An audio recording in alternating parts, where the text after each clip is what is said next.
Alright, everybody, welcome back. It seems that before we take on Bowser, I have a little something to take care of in what I'm gonna guess is the Battle Rock Galaxy. Because there happens to be a comet in there. Probably one of the worst ones, too. And by worst ones, I mean, like, probably just the most challenging type, and that is a Daredevil Comet. We gotta fly in, and I'm pretty sure we only have to do the boss for this. That's usually how it goes. But, well, I mean, if anybody, obviously, if you've played this game, you'll already know. Daredevil Comets are just, you have 1 health. And yeah, I'm fairly certain we only have to do the boss.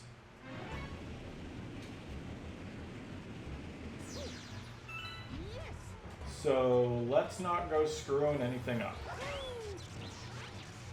There are no coins to speak of, not that we'll end up needing them.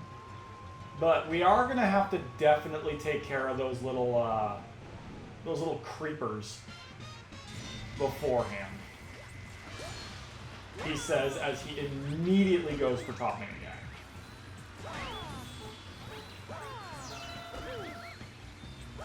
Alright, that didn't work. But that will.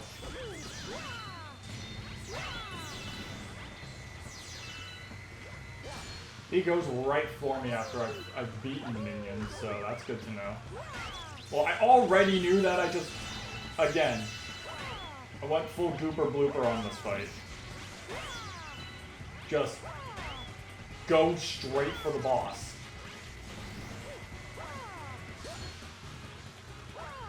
Dude, this thing is barely a creature, honestly. I think this isn't, well, obviously, excluding the perfect run, this is far from the hardest one. Okay, let me try that again. I didn't mean to say, like, lead up to that being easy. I was gonna say, excluding the perfect run, I would say that one of the hardest Daredevil Comets has to be Melty Molten Galaxy's Daredevil Comet, where it's an entire level that you have to do without taking any damage. Where most others are just the boss.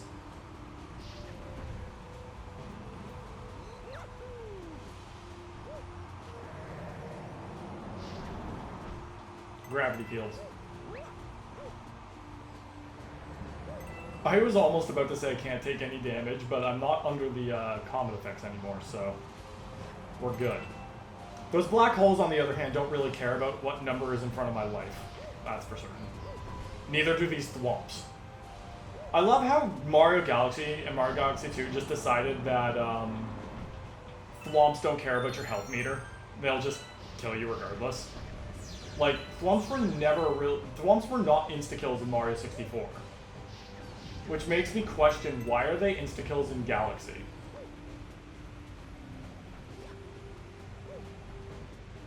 Well, that wasn't too hard. Bowser needs to step up his Galaxy. That was, like, barely anything. Then again, he is now spitting meteors at us. Somehow. I don't know how on earth the big turtle gained the power to spit meteors, but yeah, that's a thing now.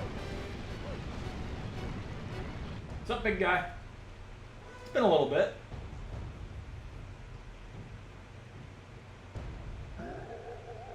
You finally made it. So basically, that implies just in time for me to stomp you into tiny space bits.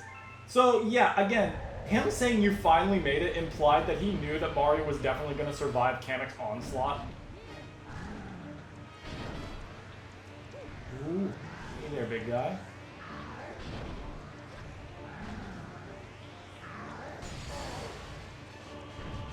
Why are we necessarily fighting on what appears to be a fiery reactor?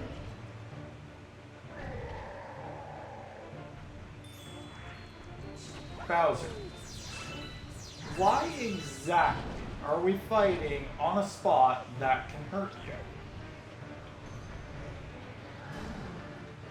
I do like the idea of the battle, though, like, just doing that. Also, his shell has retractable spikes. Why is it that he's never really done that before? Why does his shell just randomly retract the spikes? It's like DK's teeth.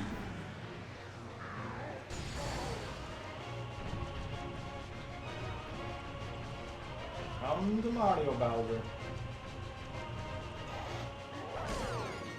You would think that after all the times I've dumped this guy in lava, that fire wouldn't exactly be the biggest problem for him. But no, Bowser's still got a thing with fire, and it still hurts him. Bro could take molten lava baths and still get hurt by fire. Yes, I do think I can stop you. It's kind of my job.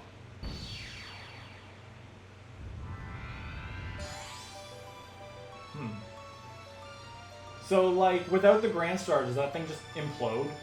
Or cause a black hole? How exactly do these stars... How do these stars work, game?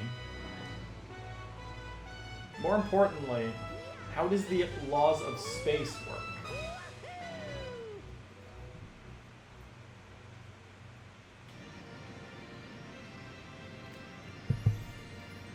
Rosalina, I got another one. Would you, again, like to explain to me how on earth someone with the power to quite possibly rewrite the entire universe can't take on Bowser and get these Grand Stars back yourself? Can you not just summon a black hole to suck him up? Mario Galaxy didn't exactly think all this through, did it? Especially when they made their brand new character. Oh wow, and we've quite literally unlocked everything in the kitchen already.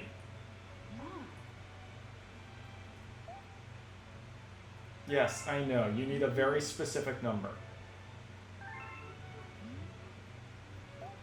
I'm pretty sure she also just specifically needs every Grand Star. So it's like you could have the exact number of stars she would probably need and it would still not be enough simply because you don't have the Grand Stars. Which I guess does make sense, but at the same time, it's just like, which one's really the most powerful thing here? Also, I missed. As far as I'm concerned, we're not going to need to do anything else in the other domes until comets show up. So let's just go right on in and start up a new area. Oh, we already have the Bowser mission. However, that's not how I play this game.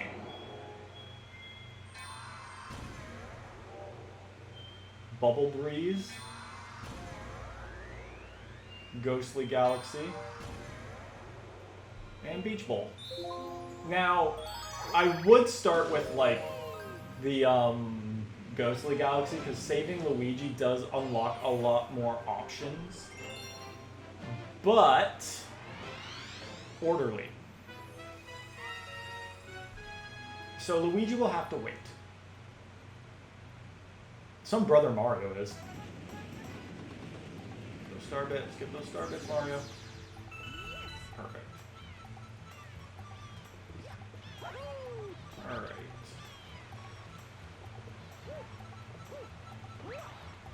Right. If I'm correct...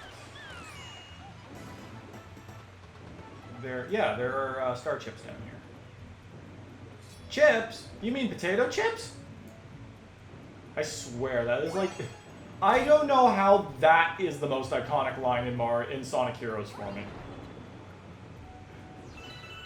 That is probably my most quoted line in Sonic Heroes for absolutely no reason. Huh. Those restore your air. I'm beginning to think that gold in particular has a very special power in the Mario universe. Like, coins restore health, these star chips restore health. Oh wait, no, that's air, never mind. Okay, yeah, no, that's... Actually, no, that still doesn't check out, because as far as I'm concerned, the coins also restore air. So, like, how exactly does this work?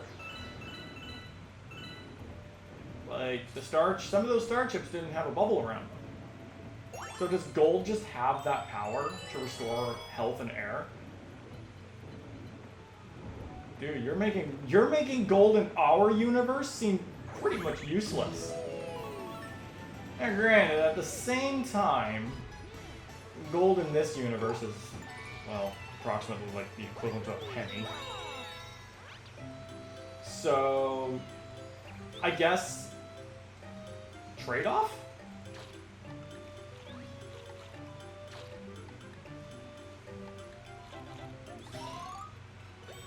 Cool. I can't even get that unless I... Oh. I see.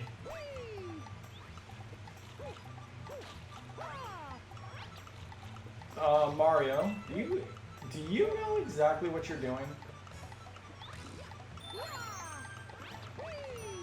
Yeah, just barely, my guy. Wait, do I... No. Hold on just 1 second. Wait, you're telling me I can't... Why on earth can I just not randomly wall jump off that surface? Bro, Mario could make that without this. We know that. That is a fact and a half.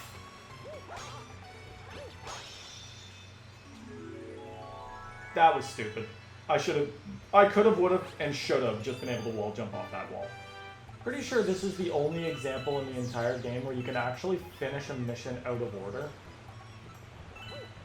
Because if I'm correct, you can use the shell that you have to get in this mission to open up a treasure chest that leads to the secret star. And if you use the secret star, then you have access to the third star.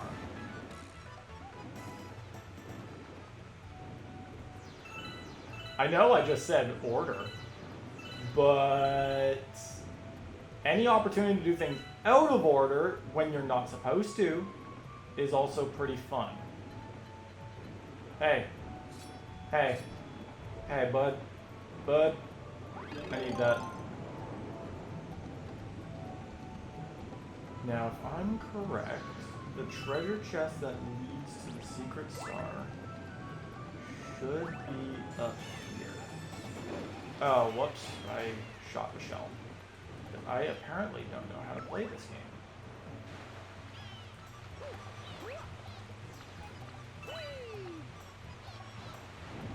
Alright.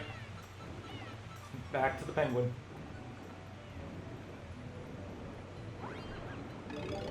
That's the second time you got beat by a plumber, buddy. Maybe we should find a safer spot to land. Like here.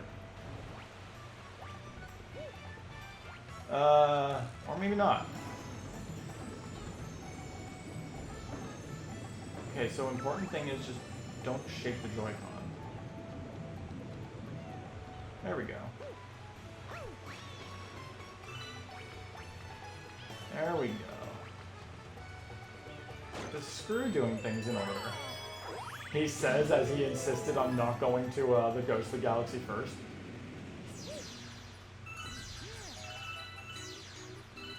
Alright, Cataquack Gaming. I just unlocked you in Mario Kart World. It was a real pain in the ass. Because unlocking things with the Kamek item is stupid.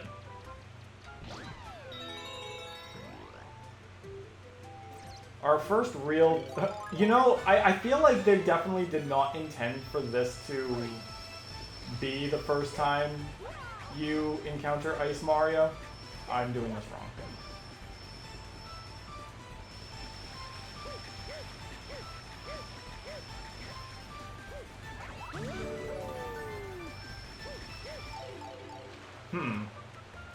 That's no good.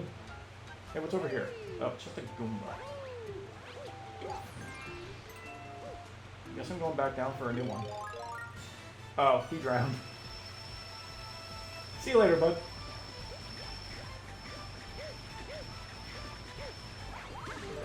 I really do like the Ice Flower in this game. The ability to walk on the water and, like, wall jump off like that is so cool. Alright, then there's this. No, good sir, that's not what we were doing.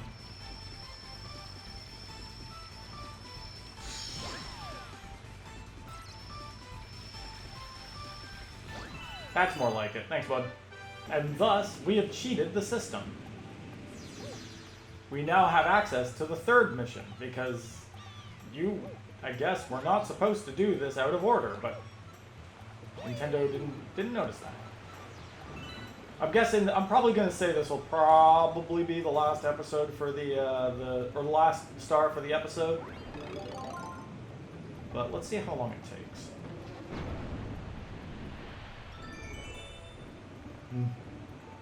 Underwater secrets. I will say, Mario Galaxy actually does make me appreciate most water areas.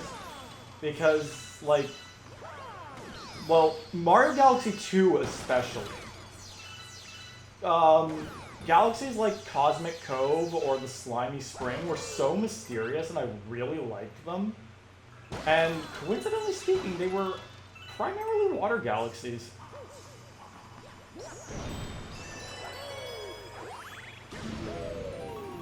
Breaking out.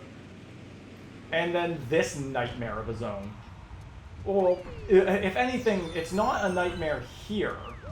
But that's only because we're not playing by the Mario Galaxy 2 rules. Stone Cyclone Galaxy in Mario Galaxy 2, that was a stupid move on my end.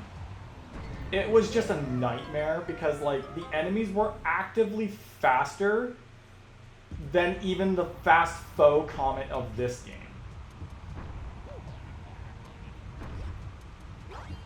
Oh boy, I pushed the wrong button. And that time, I just straight up went the wrong way. Maybe it's best not to try anything stupid here, simply because it doesn't seem like directional input's all that great. I'm just gonna...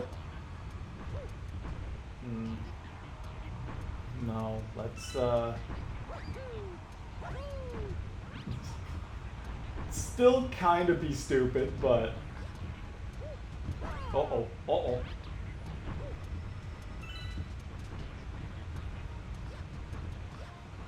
Alright.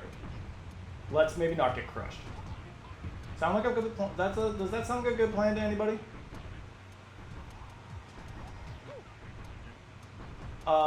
We'll take a quick pit stop right here. How exactly does the sentience of these effectively empty boxes work? Are they sentient? Do these things think?